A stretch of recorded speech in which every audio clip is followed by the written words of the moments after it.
ନାଇଁ ଦେଖନ୍ତୁ ବିଭୀଷଣ ଯେ ରାମାୟଣ ପଢିଛନ୍ତି ଜାଣିଛନ୍ତି ସେ ଭଳିଆ ହାଲକା ମନ୍ତବ୍ୟ ଦେବେ ନାହିଁ। ବିଭୀଷଣ ଗୋଟେ ଭଲ କ୍ୟାରେକ୍ଟର। ବିଭୀଷଣ ସତ୍ୟର ସାଥିରେ ଥିଲା, ରାମଙ୍କ ସାଥିରେ ଥିଲେ। ନିଜ ଭାଇକି ଯାଇକି କହିଲେ ଯେ ଭାଇ ତୁ ପର ନାରୀ ହରଣ କରିଛୁ, ପର ସ୍ତ୍ରୀକୁ ଅପହରଣ କରିଛୁ, ଚାଲେ ଆମେ ରାମଙ୍କ ପାଖରେ କ୍ଷମା ମାଗିକି ତାକୁ ଫେରେଇ ଦେଇ ଆସିବା। ତେଣୁ ବିଭୀଷଣ ତାପରେ ବିଭୀଷଣକୁ ଗୋଇଠା ମାରିକି ରାବଣ ବାହାର କରିଦେଲେ, କହିଲେ ତୁମ ରାଜ୍ୟରୁ ବାହାରିକି ପଳା।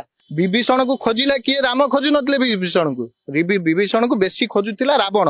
ତେଣୁ ରାବଣ ପାଖକୁ ଯଦି ଆପଣ ପହଞ୍ଚି ପାରିବେ, ଆପଣ ମତେ ବିଭୀଷଣ କଥା ପଚାରୁଛନ୍ତି, I M A very small boy, ମୁଁ କହିପାରିବିନି ବିଭୀଷଣ ପାଟି ଭିତରେ କିଏ। ଆପଣ ରାବଣ ପାଖରେ ପହଞ୍ଚି ଯାଆନ୍ତୁ, ରାବଣ ହିଁ କହିପାରିବ ବିଭୀଷଣ କିଏ। ରାବଣ କିଏ? ରାବଣ ଯିଏ ବିଭୀଷଣକୁ ଖୋଜୁଥିବ। ମୁଁ କହିଲି ନା ରାବଣ। ନାଇଁ ନାଇଁ, କଂଗ୍ରେସ ଜମା ଲଙ୍କା ନୁହେଁ। ସେ କଥା ଯିଏ ଯିଏ ବିଭୀଷଣ ବୋଲି କହୁଛନ୍ତି ଖୋଜୁଛନ୍ତି, ସେମାନେ କଂଗ୍ରେସକୁ ଲଙ୍କା ସଜେଇ ଦଉଛନ୍ତି। କଂଗ୍ରେସ ତ ମୁଁ ଜମା କହୁନି, ମୋ ଭଳିଆ ଯୋଉମାନେ ଯୁବକ ମାନେ କଂଗ୍ରେସ କର୍ମକର୍ତ୍ତା କେହି କହୁଛନ୍ତି ଆମ ପାର୍ଟିରେ ବିଭୀଷଣ ଅଛନ୍ତି। ଯୋଉମାନେ ଖୋଜୁଛନ୍ତି ବିଭୀଷଣକୁ ସେମାନେ ହଉଛନ୍ତି ରାବଣ। ସେମାନେ କଂଗ୍ରେସଟାକୁ ଲଙ୍କାପୁର କରିଦେବାକୁ ଚାହୁଁଛନ୍ତି। ୟା ବିରୁଦ୍ଧରେ ଆମେ ମାନେ ଯୁବ ନେତୃତ୍ୱ ମାନେ ସ୍ୱର ଉତ୍ତୋଳନ କରୁଛି। ରାବଣ କିଏ ଆପଣ ଅନୁସନ୍ଧାନ କରନ୍ତୁ। ଆପଣ ସାମ୍ବାଦିକ ହେଇଛନ୍ତି, ଆପଣ ଅନୁସନ୍ଧାନ କରନ୍ତୁ। ହଁ ନିଶ୍ଚିନ୍ତ ଶୁଣନ୍ତୁ, ସବୁ ଏଠି ତ କେହି କୋଳି ଖାଇକି ମଞ୍ଜି ପୋତି ନାହାନ୍ତି। ପଟ ପରିବର୍ତ୍ତନ ହବ, ସତ୍ତା ପରିବର୍ତ୍ତନ ହବ। ଗାଦିରେ ଆଜି ଜଣେ କିଏ ବସିଛି, କାଲି କିଏ ବସିବ, ସେଇଟା ତ ଅଲଗା କଥା। ଦେଖନ୍ତୁ ଆପଣ ଗୋଟେ କଥା, ପ୍ରଦେଶ କଂଗ୍ରେସ କମିଟି ସଭାପତି ମନ୍ତବ୍ୟ ଦେଲେ ଯେ କଟକରେ ଦଙ୍ଗା ହେଇଛି ବୋଲି ମୁଁ ମହମ୍ମଦ ମକିମ ଆଉ ତାଙ୍କର ଝିଅକୁ ମୁଁ ଡାକିଲି ନାହିଁ, ନୂଆପଡା ଇଲେକ୍ସନରେ ପ୍ରଚାର କରିବା ପାଇଁ କ୍ୟାମ୍ପେନ କମିଟିରେ ରଖିଲି ନାହିଁ।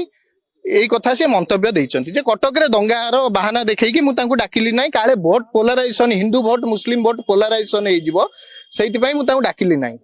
ସଭାପତି ଗୋଟେ ତରଫରେ କହୁଛନ୍ତି ମୁଁ ଗାନ୍ଧୀ ପଥରେ ଓଡିଶାକୁ ନେଇକି ଯିବି।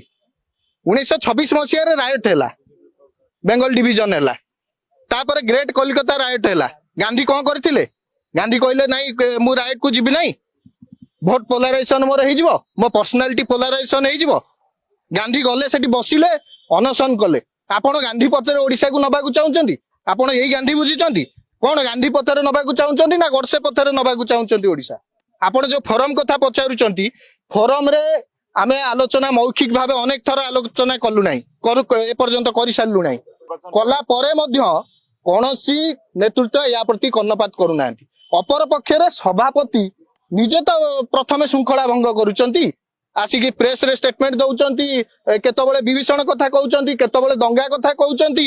ତେଣୁ ସିଏ ପ୍ରଥମେ ଶୃଙ୍ଖଳା ଭଙ୍ଗ କରିଛନ୍ତି। ଦେଖନ୍ତୁ, କଂଗ୍ରେସ ଦଳ ଗୋଟେ ସେକୁଲାର ଦଳ ବୋଲି ଆମେ ୟାର ଆଦର୍ଶରେ ଅନୁପ୍ରାଣିତ ହୋଇ ଆମ ଭଳିଆ ଯୁବକ ମାନେ ଆସି କଂଗ୍ରେସ ଦଳରେ ଯୋଗ ଦେଇଛୁ। କଂଗ୍ରେସ କ୍ଷମତାରେ ନାହିଁ, ଗତ 26 ବର୍ଷ ହେଲାଣି କଂଗ୍ରେସ କ୍ଷମତାରେ ନାହିଁ। କଣ ପାଇଁ ଅଛୁ? ଆମେ କ୍ଷମତା ଲୋଭରେ ଅଛୁ ନା ଅର୍ଥ ଲୋଭରେ ଅଛୁ? ଆମେ ଏଇଥିପାଇଁ ମୁଁ ସେଇ ଡିମାଣ୍ଡ କଥା କହୁଛି, ଆମେ ଏଇଥିପାଇଁ କଂଗ୍ରେସ ଦଳରେ ଅଛୁ ଯେ କଂଗ୍ରେସ ଦଳ ଗୋଟେ ସେକୁଲାର ଦଳ। ଯଦି କଂଗ୍ରେସ ଦଳର ସେକୁଲାରିଜିମ ବିରୁଦ୍ଧରେ ନିଜେ ସଭାପତି କହିଛନ୍ତି ଯେ ଦଙ୍ଗା ପାଇଁ ମହମ୍ମଦ ମକିମକୁ ତାଙ୍କ ଝିଅକୁ ଡାକିଲି ନାହିଁ,